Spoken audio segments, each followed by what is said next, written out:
Hello everyone. आज की class में हम क्लास 9 टर्म 2 की सोशल साइंस का एक मॉक पेपर डिस्कस करने वाले हैं। इस मॉक पेपर को हमने कई सेक्शन में डिवाइड किया है। जिस तरह से आपके फाइनल में एग्ज़ाम में जिस पैटर्न से एग्ज़ाम आ सकता है उस पैटर्न में डिवाइड किया है, पर ये ज़रूरी नहीं है कि आपके स्कूल में जो एग्ज़ाम हो वो इसी पैटर्न से हो, लेकिन फिर भी ये पैटर्न जो है काफ़ी हद तक कई स्कूलों में इसको अडॉप्ट किया गया है। So let's start the mock test paper. First is section A, which has very short answer question.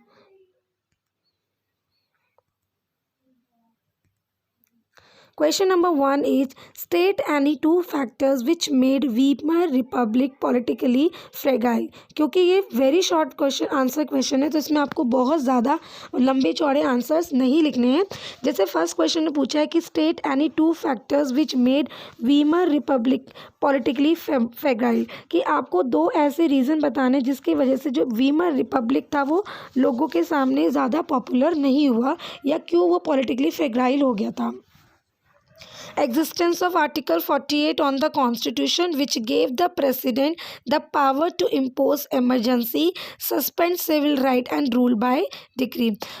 जो वीमर रिपब्लिक था वो पॉलिटिकली फ्रैगाइल क्यों था? क्योंकि आर्टिकल 48 जो कॉन्स्टिट्यूशन में लिखा गया था, जिसमें प्रेसिडेंट को ये पावर दी गई थी कि वो इमरजेंसी के टाइम पे इमरजेंसी इम्पोज कर सकते हैं, सिविल राइट्स को सस्पेंड कर सकते हैं, यानी कि लोगों के जो अधिकार उनको सस्पेंड कर सकते हैं, और at the time of emergency president जो है वो एक डिक्टेटर की तरह रूल कर सकते हैं। It was based on proportional representation which made achieving a majority by one party virtually impossible। जो दूसरा रीज़न है वीमर रिपब्लिक के पॉलिटिकली फ्रैगाइल होने के पीछे वो ये है कि ये प्रोपोर्शनल रिप्रेजेंटेशन पर बेस्ड थी, जिसमें कि एक पार्टी को पूरी तरह से बहुमत मिलना, मेजॉरिटी मिलना मुश्किल था। तो ये दो ऐसे रीज़न है जिसकी वजह से वीमर रिपब्लिक के जो पॉलिटिकली फ्रैगाइल हो गई है, इसके कुछ इनहेरेंट डिफेक्ट्स थे। अब यहाँ पर हमने प्रोपोर्शनेट रिप्रेजेंटेशन की बात की, तो प्रोपोर्शनल रिप्रेजेंटेशन का मतलब क्या होता है, ये क्वेश्चन भी आपके एग्जाम में आ सकता है। तो प्रोपोर्शनल रिप्रेजेंटेशन का मतलब होता है an electoral system in which parties gain seat in proportion to the number of vote cast for them. ये प्रोपोर्शनल रिप्रेजेंटेशन एक ऐसा रिप्रेजेंटेशन होता है जिसमें पॉलिटिकल पार्टीज़ को कितनी सीट गेन हुई है ये डिपेंड करता है कि लोगों ने उनके फेवर में कितने वोट दिए हैं, उनका प्रपोर्शन निकाल कर जो है उनकी पार्टीज़ की सीट को निकाला जाता है कि उन्होंने कितनी सीट्स जीती हैं। इसे प्रोपोर्शनल रिप्रेजेंटेशन कहा जाता है। और वीमर रिपब्लिक की सबसे बड़ी कमी ये थी कि वहाँ पर प्रोपोर्शनल रिप्रेजेंटेशन था, जिसकी वजह से किसी पॉलिटिकल पार्टी को जो है फुल मेजॉरिटी मिलना मुश्किल था। क्वेश्चन नंबर 2 है name the two branches of Indian monsoon. Indian monsoon की जो आपको दो ब्रांचेस के नाम यहाँ पे बताने हैं। तो इंडियन मानसून की दो ब्रांचेस कौन कौन सी हैं? पहली ब्रांच है द अरेबियन सी ब्रांच और दूसरी ब्रांच है the Bay of Bengal branch. तो अगर आपके एग्जाम में क्वेश्चन आता है कि name the two branches of Indian monsoon, तो ऑब्वियसली क्योंकि इंडिया के पास दो समुद्रों के पास, एक अरेबियन सी के पास है इंडिया और एक बे ऑफ बंगाल के पास है, तो यही दो जो सी हैं इन्हीं के नाम आपको to branches of Indian monsoon में लिखने हैं। पहले आप अरेबियन ओशन का नाम लिख सकते हैं, दूसरा नाम आप बे ऑफ बंगाल का लिखेंगे। थर्ड क्वेश्चन एक डिफरेंशिएट बिटवीन क्वेश्चन है जिसमें आपको जनरल इलेक्शन और बाई इलेक्शन के बीच में डिफरेंस बताना है। जनरल इलेक्शन वो इलेक्शन होते हैं जो कि गवर्नमेंट का टर्म पूरा होने के बाद होते हैं, यानी कि पार्लियामेंट का टर्म पूरा होने के बाद होते हैं, यानी कि हर 5 साल के बाद जो इलेक्शन होते हैं उन्हें हम जनरल इलेक्शन कहते हैं। और बाई इलेक्शन का मतलब होता है कि अगर कोई सीट वैकेंट हो गई है, किसी भी जो एमपी एमएलए जो भी सीट पे जो भी रिप्रेजेंटेटिव है उनकी डेथ हो गई है या उन्होंने रिज़ाइन कर दिया है, उसकी वजह से अगर कोई सीट खाली हुई है तो उस सीट को भरने के लिए जो इलेक्शन होते हैं उसे बाई इलेक्शन कहते हैं। सो जनरल इलेक्शन क्या होते हैं? Election are held in all constituencies at the same time. General election में सभी कॉन्स्टिट्यूएंसीज में जो इलेक्शन है वो एक साथ होते हैं या फिर कुछ दिनों के अंदर होते हैं। Election are held after every 5 year, general election में हर 5 साल के बाद इलेक्शन होते हैं.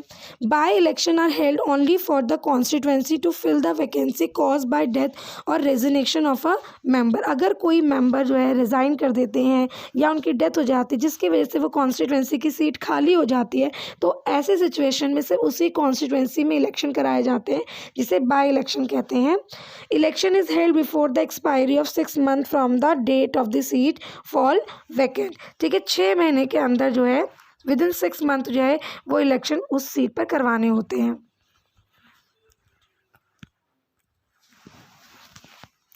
Question number 4 is mention any two provision which ensure the independence of the election commission. इस क्वेश्चन में आपको ये बताना है कि आपको कोई ऐसे 2 प्रोविज़न बताना है जो इंश्योर करते, जो बताते हैं कि इलेक्शन कमीशन एक इंडिपेंडेंट संस्था, एक इंडिपेंडेंट इंस्टीट्यूशन है. फर्स्ट है the member of election commission are appointed by the president of India but the members are not answerable to the president of India. सबसे इम्पॉर्टेंट कि जो इलेक्शन कमीशन के जो मेंबर्स होते हैं उनको भारत के राष्ट्रपति अपॉइंट करते हैं, लेकिन वो भारत के राष्ट्रपति के लिए आंसरेबल नहीं होते. यानी कि इलेक्शन कमीशन के मेंबर्स प्रेसिडेंट के द्वारा अपॉइंट किए जाते हैं बट वो मेंबर प्रेसिडेंट को आंसरेबल नहीं होते. तो ये यहाँ पे पता चलता है कि हमारे इलेक्शन कमीशन कितना इंडिपेंडेंट है. सेकंड जो पॉइंट है, वो आंसर है, वो है it is virtually impossible for the government to remove the member even if their work is not like by the government. It is only possible through impeachment. अगर सरकार कोई इलेक्शन कमीशन के members का काम पसंद नहीं आता तब भी वो उनको उनकी सीट से, उनके काम से रिमूव नहीं कर सकते. यह प्रोसेस यानी कि जो इलेक्शन कमीशन के मेंबर हैं उनका जो रिमूवल होता है वो इम्पीचमेंट के प्रोसेस के थ्रू ही होता है. और इम्पीचमेंट का प्रोसेस सेम वैसा ही होता है जैसे कि राष्ट्रपति या जो हमारे चीफ जस्टिस होते हैं उनको हटाने का होता है. तो इन दोनों पॉइंट्स से हम ये साफ साफ बता सकते हैं कि भारत में इंडियन जो इलेक्शन कमीशन है वो कितनी इंडिपेंडेंट संस्था है. Question number 5 is when the vegetation is altered the animal life also change. अगर किसी पर्टिकुलर एरिया की वेजिटेशन चेंज होती है तो वहाँ की एनिमल लाइफ भी चेंज हो जाती है. यानी कि अगर किसी पर्टिकुलर एरिया की वेजिटेशन ख़त्म हो रही है तो उसका असर एनिमल लाइफ पर भी होता है. ऐसा क्यों, इसको आपको एक्सप्लेन करना है.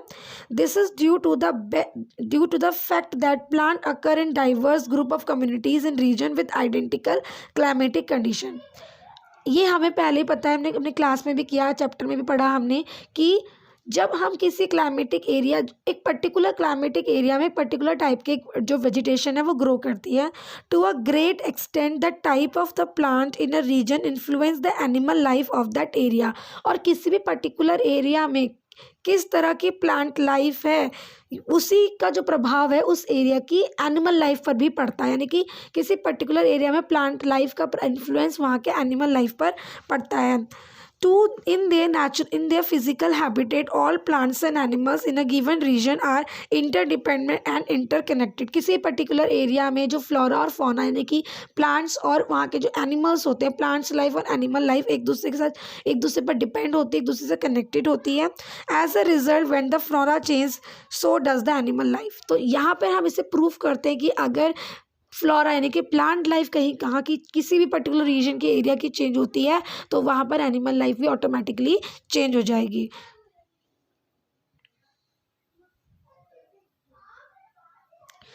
नेक्स्ट इस section number B. It has short answer type question है कि एक सेक्शन में आपके वेरी शॉर्ट आंसर क्वेश्चन आएंगे, बी सेक्शन में आपके शॉर्ट आंसर टाइप क्वेश्चन आएंगे. सेक्शन बी में मैंने 3 क्वेश्चन लिए हैं. इन क्वेश्चन के आंसर्स आप अपने हिसाब से भी लिख सकते हैं, जो आपको बेस्ट आंसर लगते हैं आप वो लिख सकते हैं. सबसे इंपॉर्टेंट बात है कि आपको अपनी एनसीईआरटी बुक्स को बहुत अच्छे से पढ़ना है. एनसीईआरटी बुक्स में सभी क्वेश्चंस के आंसर होते, सिर्फ आपको अच्छे से चैप्टर पता होना चाहिए, अच्छे से समझना है. तो आप इन क्वेश्चन का अगर मीनिंग समझ रहे हैं तो आप उसका आंसर भी लिख सकते हैं. ज़रूरी नहीं है कि जो आंसर मैं आपको बता रही हूँ वही आंसर लिखेंगे, आपको जो बेस्ट आंसर लगता है इन क्वेश्चन का वो लिख सकते हैं. तो सेक्शन बी का क्वेश्चन नंबर फर्स्ट देखते हैं. Distinguish between the moist and dry deciduous forest. Natural vegetation और वाइल्ड लाइफ चैप्टर में हमने डेसिडियस फॉरेस्ट पढ़ा था, जिसमें हमने 2 टाइप के डेसिडियस फॉरेस्ट पढ़े थे। एक होते हैं वेट डेसिडियस फॉरेस्ट, जिन्हें हम मॉइस्ट डेसिडियस फॉरेस्ट भी कहते हैं, और एक होते हैं ड्राई डेसिडियस फॉरेस्ट। तो इस क्वेश्चन में आपको इन दोनों ही फॉरेस्ट के बीच में डिफ्रेंशिएट बताना है, इन दोनों के बीच का डिफरेंस बताना है। सबसे पहले बात करते हैं moist deciduous forest. These are found in areas receiving annual rainfall between 100 centimetre and 200 centimetre. जिन इलाकों में 100 सेंटीमीटर से लेकर 200 सेंटीमीटर के बीच में रेनफॉल होता है, मतलब 100 से लेकर 200 सेंटीमीटर एनुअली रेनफॉल होती है, वहाँ पर मॉइस्ट डेसिडियस फॉरेस्ट पाए जाते हैं। अब बात करते हैं ड्राई डेसिडियस फॉरेस्ट की। तो ड्राई डेसिडियस फॉरेस्ट ऐसे इलाकों में पाए जाते हैं जहाँ पर 70 सेंटीमीटर से लेकर 100 सेंटीमीटर के बीच में एनुअली रेनफॉल होता है। मॉइस्ट ट्रीज, यहाँ पर जो ट्रीज पाए जाते हैं मॉइस्ट में वो हैं टीक, साल, शीशम, सैंडलवुड, खेर एंड बैम्बूज। और ड्राई डेसिडियस फॉरेस्ट में जो ट्रीज पाए जाते हैं वो है teak, sal, peepal, neem. Moist deciduous forest are generally found in Jharkhand. Mostly कौन से एरिया में पाए जाते हैं? तो ड्राई मॉइस्ट डेसिडियस फॉरेस्ट आपको झारखंड, वेस्ट उड़ीसा, छत्तीसगढ़ और ईस्टर्न स्लोप और वेस्टर्न घाट में मिलते हैं। ड्राई डेसिडियस फॉरेस्ट आपको मिलेंगे पेनिनसुलर प्लेटोज में, जहाँ पर भी रेनियर पार्ट है। इसके अलावा कुछ प्लेन उत्तराखंड के और बिहार में जो है ड्राई डेसिडियस फॉरेस्ट पाए जाते हैं। कुछ पार्ट्स में यूके के और कुछ पार्ट बिहार के में आपको ड्राई डेसिडियस फॉरेस्ट देखने को मिलेंगे। अब यहाँ पर आप जो है 2 पिक्चर्स देख सकते हैं। जो ऊपर वाली ग्रीन पार्ट वाली पिक्चर है वो है मॉइस्ट डेसिडियस फॉरेस्ट की, और जो आप थोड़ी सी ऑरेंजिश पिक्चर देख रहे हैं वो है ड्राई डेसिडियस फॉरेस्ट की। मॉइस्ट डेसिडियस फॉरेस्ट इसलिए कहा जाता है क्योंकि यहाँ पे अच्छी रेनफॉल होती है, इसलिए यहाँ पे आपको ग्रीनरी ज़्यादा नजर आएगी। ड्राई डेसिडियस फॉरेस्ट में रेनफॉल 70 से 100 सेंटीमीटर की होती है, इसलिए यहाँ पे ग्रीनरी कम नजर आएगी। वेजिटेशन कवर भी जो है मॉइस्ट डेसिडियस फॉरेस्ट के मुकाबले कम नजर आएगा। Now question number 7। अब आप यहाँ देख रहे हैं मैंने और करके क्वेश्चन लिखा है, यानी कि आपके एग्जाम में आपको चॉइसेस भी आ सकती हैं। तो क्वेश्चन नंबर 6 में एक चॉइस आपको दे रखी है कि what are the challenges to free and fair election in India. कि भारत में फ्री और फेयर इलेक्शन के सामने आपकी क्या चुनौतियाँ हैं, क्या चुनौतियाँ जिनको पूरा करके पूरी तरह से भारत में फ्री और फेयर इलेक्शन करवाए जा सकते हैं। Candidate and party with a lot of money may not be sure of their victory, but they do enjoy a big and unfair advantage over smaller parties and independents. Bharat में सबसे important बात है कि ऐसी पार्टीज जिनके पास बहुत पैसा है, उनके पास पैसा बहुत है, पर वो अपनी विक्ट्री को लेकर, अपनी जीत को लेकर श्योर नहीं होते, but they do enjoy a big and unfair advantage over smaller parties and independent. हालांकि जिन पार्टीज़ और जिन कैंडिडेट्स के पास बहुत सारा पैसा है वो श्योर तो नहीं होते वो जीतेंगे, लेकिन उनके पास एक एडवांटेज होती है, उनके पास पैसा है, उस पैसे का इस्तेमाल वो पूरी तरह से जो है अपने आप को प्रमोट करने के लिए, जनता तक अपने आप की बात को पहुंचाने के लिए लगा सकते हैं। जबकि वो कैंडिडेट या वो पॉलिटिकल पार्टीज जो छोटी हैं या इंडिपेंडेंट है, उनके पास एक कमी होती है कि उनके पास पैसा नहीं है और वो जो है अपने आप को पूरी तरह से जनता के सामने प्रमोट नहीं कर पाते। तो ये भारत में एक चैलेंज है फ्री एंड फेयर इलेक्शन के सामने। दूसरा है, in some part of the country candidates with criminal connection have been able to push other out of electoral race and to secure a ticket from major parties. ये India में बहुत ज़्यादा देखने को मिलता है कि अलग अलग पॉलिटिकल पार्टी से जो क्रिमिनल कनेक्शन वाले जो लीडर्स होते हैं, कैंडिडेट्स होते हैं, उन लोगों को टिकट दे दिया जाता है, उन लोगों को इलेक्शन में एज ए रिप्रेजेंटेटिव्स बड़ी बड़ी पॉलिटिकल पार्टीज खड़ा कर देती है, लेकिन जो अच्छे कैंडिडेट्स होते हैं उनकी नज़रअंदाजी भी की जाती है। तो ये एक दूसरा चैलेंज है। थर्ड चैलेंज है कि some families tend to dominate political parties, ticket are distributed to relatives from these families. जो पॉलिटिकल पार्टीज़ होती है उसमें ऑब्वियसली फैमिली का बोलबाला होता है, यानी कि रिश्तेदार एक ही पॉलिटिकल पार्टी में कई फैमिली मेम्बर्स होते हैं, तो उन फैमिली मेम्बर्स को, रिलेटिव्स को टिकट दिए जाते हैं। ये भी फ्री एंड फेयर इलेक्शन के सामने एक बहुत बड़ी चुनौती है। Next is very often election election offered little choice to ordinary citizen. For both the major parties are quite similar to each other both in policies and practices.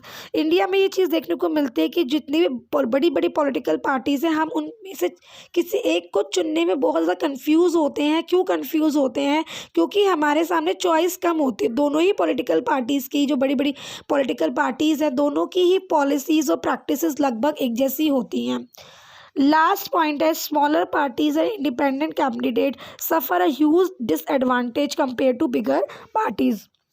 हम अगर vote देने जाते हैं तो हमारे नज़र में, हमारे दिमाग में सिर्फ बड़ी बड़ी पॉलिटिकल पार्टीज़ के नाम रहते हैं, जबकि जो इंडिपेंडेंट कैंडिडेट्स होते हैं, जो इंडिपेंडेंट स्मॉल पार्टीज़ होती हैं, वो ईमानदार भी, अच्छा भी काम करते हैं, लेकिन कई बार हम उन लोगों की नज़रअंदाजी कर देते हैं। तो हमारे इंडिया में ये कुछ ऐसे चैलेंजेस हैं जो फ्री एंड फेयर इलेक्शन के सामने आते हैं। आप चाहे तो कुछ और पॉइंट्स भी इसमें ऐड कर सकते हैं।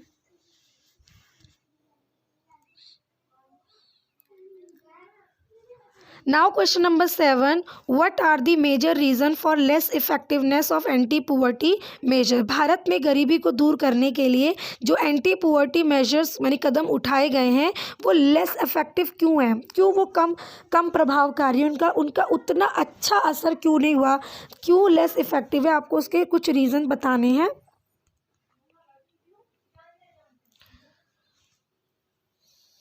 सबसे पहला रीज़न है, one of the major reason for less effectiveness is the lack of proper implementation and right targeting.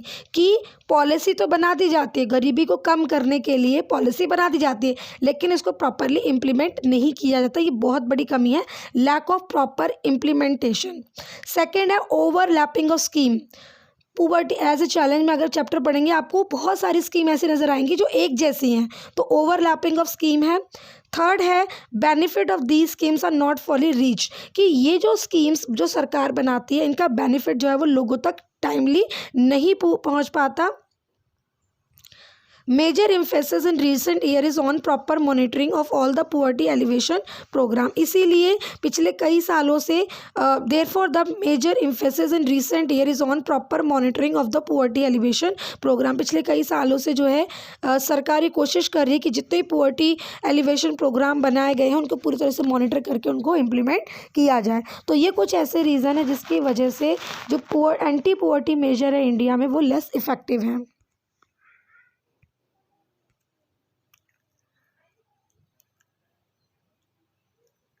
Question number 8, explain any 5 measure adopted by Hitler to establish dictatorship in Germany। आपको 5 ऐसे measures लिखने हैं इसमें जो कि Hitler ने adopt किए थे जर्मनी में डिक्टेटरशिप को स्टार्ट करने के लिए, डिक्टेटरशिप को अडॉप्ट करने के लिए। 30 जनवरी 1933 Hitler become the chancellor of Germany. 30 जनवरी 1933 में हिटलर जर्मनी का चांसलर बना था। He adopted the following measure to establish dictatorship in Germany. जब जर्मनी में डिक्टेटरशिप को इस्टेब्लिश करने के लिए उसने कुछ कदम उठाए थे।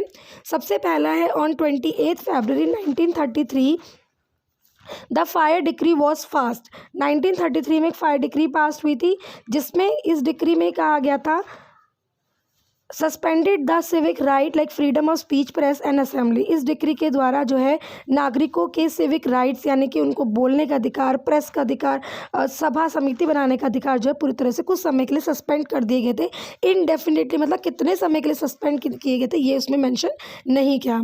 सेकेंड है अरेस्ट एंड किलिंग। हिटलर ने अरेस्ट करना और किलिंग, लोगों को मारना, स्पेशली सोशलिस्ट, डेमोक्रेट्स और कैथोलिक्स के साथ ये सब करना शुरू कर दिया था। इसके बाद आता है famous enabling act. It was passed on 3 मार्च 1933। 3 मार्च 1933 में ये एक्ट पास हुआ था जिसने जर्मनी में हिटलर की डिक्टेटरशिप को इस्टेब्लिश किया था। This act gave complete power to Hitler over the economy, army and judiciary. इस एक्ट के द्वारा हिटलर को पूरी पावर दे दी गई थी। किसके ऊपर? आर्मी के ऊपर, जुडिशरी के ऊपर और इकोनॉमी के ऊपर। सारी की सारी पावर हिटलर के हाथ में दे दी गई थी। And last is all political parties and trade union were band.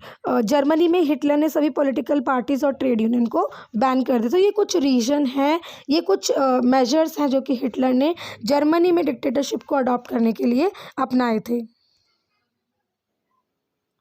Now section C आएगा, इसमें आपको लॉन्ग आंसर टाइप क्वेश्चन करने होंगे। सेक्शन सी में मैंने सिर्फ 2 क्वेश्चन रखे हैं।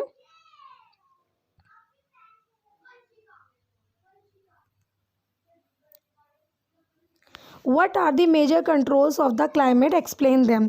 क्लाइमेट पर कौन से मेजर कंट्रोल्स होते हैं उनको आपको एक्सप्लेन करना है। सबसे पहला जो कंट्रोल होता है वो लैटिट्यूड का होता है, अर्थ की शेप की वजह से। सेकंड जो कंट्रोल होता है वो ऑल्टीट्यूड का होता है, हायर ऑल्टीट्यूड। जैसे जैसे आप ऑल्टीट्यूड बढ़ता है टेम्परेचर घटता है या बढ़ता है, जैसे जैसे आप हाइट पे बढ़ते हैं टेम्परेचर कम होता जाता है, तो ऑल्टीट्यूड भी डिपेंड करता है क्लाइमेट पे। नेक्स्ट है प्रेशर एंड विंड सिस्टम। जो प्रेशर और विंड सिस्टम है of any area depend on the latitude and altitude of the place that it influence the temperature and rainfall pattern. तो pressure और wind system की वजह से उस पर्टिकुलर एरिया के टेम्परेचर और रेनफॉल पैटर्न पर असर पड़ता है।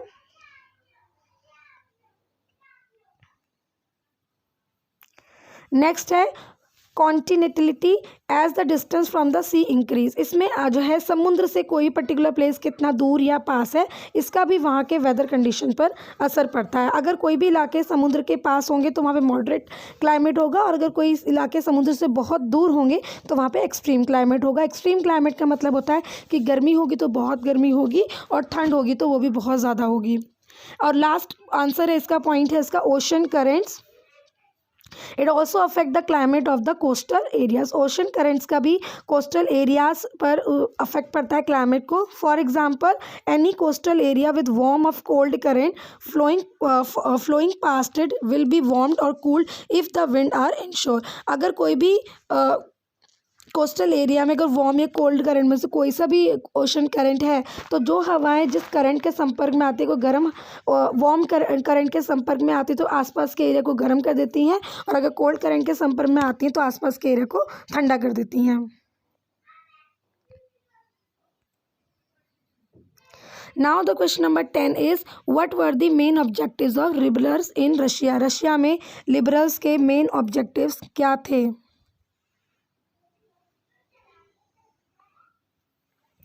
पहला ऑब्जेक्टिव था लिबरल्स का, दे expected a nation with tolerated all the religion, कि ऐसे देश की उन्होंने एक्सपेक्टेशन की थी जिसमें सभी धर्मों को मान्यता दी जाए। They oppose the uncontrolled power of dynastic rules, उन्होंने जितने भी राजा या रानी के शासन में जो उनको अनकंट्रोल पावर दी गई थी उनका विरोध किया। Third, right to individual against government, कि सभी नागरिकों को सरकार के खिलाफ राइट टू इंडिविजुअल दिया गया ताकि वो सरकार की पॉलिसीज से अपने आप को बचा सके। They did not believe in universal adult franchise, they were not democratic. लेकिन यहाँ पर ये बात बहुत इंपॉर्टेंट है कि उन्होंने यूनिवर्सल एडल्ट फ्रेंचाइज यानी कि सभी लोगों को वोटिंग राइट्स नहीं दी, क्योंकि ये डेमोक्रेट्स नहीं हैं। Liberals argued for a representative elected by the government. They were subjected to law interpreted by a well-trained judiciary that was independent of rulers and official. Liberals ने आर्ग्यू किया कि उन्हें एक ऐसी रिप्रेजेंटेटिव इलेक्टेड गवर्नमेंट चाहिए जो कि they were subjected to laws interpreted by well train judiciary, जिन कानूनों को पालन करेगी वो कानून कौन बनाएगा, कौन इंटरप्रेट करेगा उन कानून को, जुडिशरी उन कानूनों की व्याख्या करेगी। That was independent of ruler and officer, और जुडिशरी जो है वो राजाओं से ऑफिसर से पूरी तरह से फ्री होगी, यानी किसी का भी उसके ऊपर कंट्रोल नहीं होगा।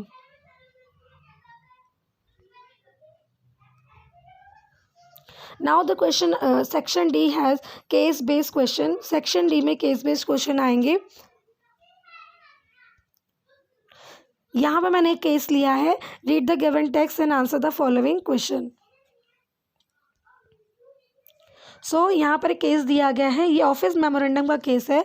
Was the culmination of a long chain of event, the government of India had appointed the second backward classes commission in 1979। It was headed by BP Mandal. ये चैप्टर, ये आपके वर्किंग ऑफ इंस्टीट्यूशन चैप्टर से एक case यहाँ पर रखा गया है। अब इसी केस से रिलेटेड कुछ क्वेश्चंस जो हैं वो यहाँ पर पूछे गए हैं। तो ये केस आप जो है अपनी बुक से पढ़ सकते हैं, और आपने पढ़ा भी होगा इससे पहले मैंने वर्किंग ऑफ इंस्टीट्यूशन चैप्टर पढ़ाया, जहाँ पे हमने जो है इस केस को बहुत अच्छे से स्टडी किया है।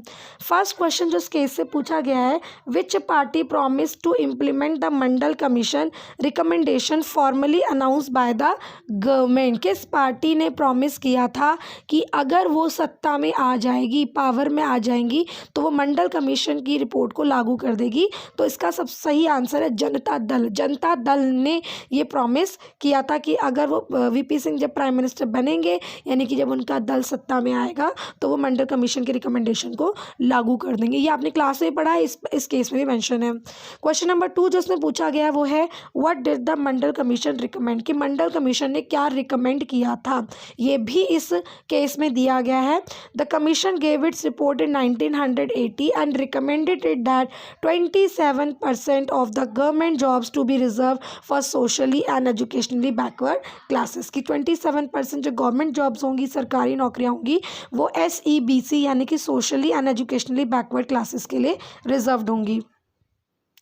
Now question number 3, why was Mandal commission set up, Mandal commission क्यों बनाया गया था?